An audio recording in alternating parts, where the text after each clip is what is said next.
Katica Madrončeva pripovedovala, da kad so peljali truge v stari crkvi, da so, ko sprejeli se išli po cesti, još kri tekla iz strug. Znate kaj, kako je bil to šok? A lahko to povem? Naše so ubili 24. oktobra, onda drugo leto, po veliki noči, je te žegnanje, pravijo bela nedelja, je bilo žegnanje. Onda so šle te punce na vezanski pandelek cerkev rihtat, ne? Ko bo za 8 dni proščenje, bo prišel župnik mašo ime. A cerkva je imela, doli bi reka, pitom, pa te je bila luknca, pa te je bila tista škrabica, je bilo vse krvavo še po cerkvi, vse zasušeno. Onda mi, ko otroci, moramo biti vse posud, pa smo gledali, kako so one rihtale.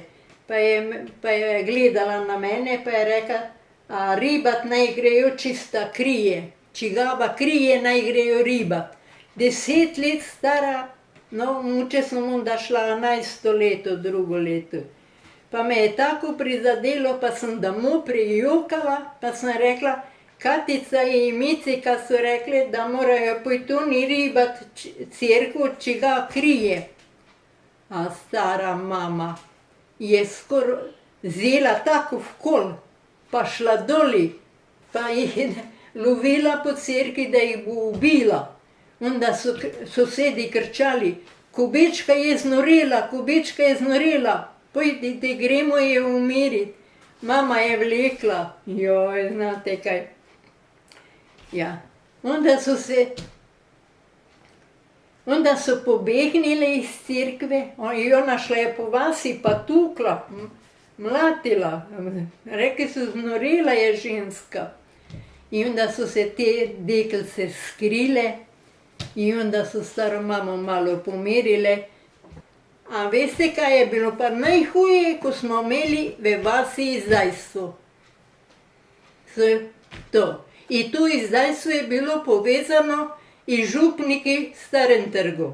Ta ženska soseda je imela, ko bi rekla, gostilno, tam so Italijani hodili in partizani. In s partizani mi je delala, in s Italijani mi je delala. Ja. In že je bil prijatelj, največji poveljnik Zalar. Zalar, to je bil orožnik iz stare Jugoslavije v Mozlju. In on je imel svojo bazo na Hrvaškem v velikem hribu, da je vso okolico kočevsko opazoval. In on je k njih hodil po hramu in po teh njegovih prijateljih, a oni so bili pa vsi pod vplivom župnikom v Starem trgu. Naj bi bila za njih maša z libero, ako veste, kaj je to z libero. Trugo naredijo in onda djačijo, kot da je pogreb, da bi bil to kot pogrebna maša. Pa so rekli, da ne morejo, da ne so hoteli, jih je ves ogrevala, ne so hoteli narediti to. Onda je imela še stara mama enega strica, pa je rekla, strici to povedala, pa je rekel, mama, pa nemoj s popom imati posla, ja ću v Zagrebi plaćat mašu, da će biti lažje. Ali onda ni on plaćao. I tako smo se mi od vere ločili. Nemamo z vero nič. Ja, i Roman ni imel ni župnika. I moža sam civilno pokopala i sestra civilno moža, z vero nemamo nič. Kad vidim da to je ena, ne znam, praznina, ki samo ljudstvo črpa. Ja.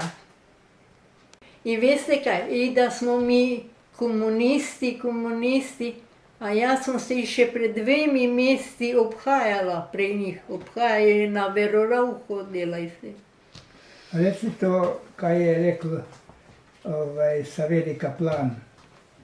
Kaj je rekel Savelij Kaplan, kad ste mu rekli, da je tvoj oče bio v cerkvenem odboru. Rekel je, jo Madonna, da smo to znali, ne bi jih ubili. Veste kaj, to pa je bilo te. Pa to. Po vojni je bil še veruk TV razredi.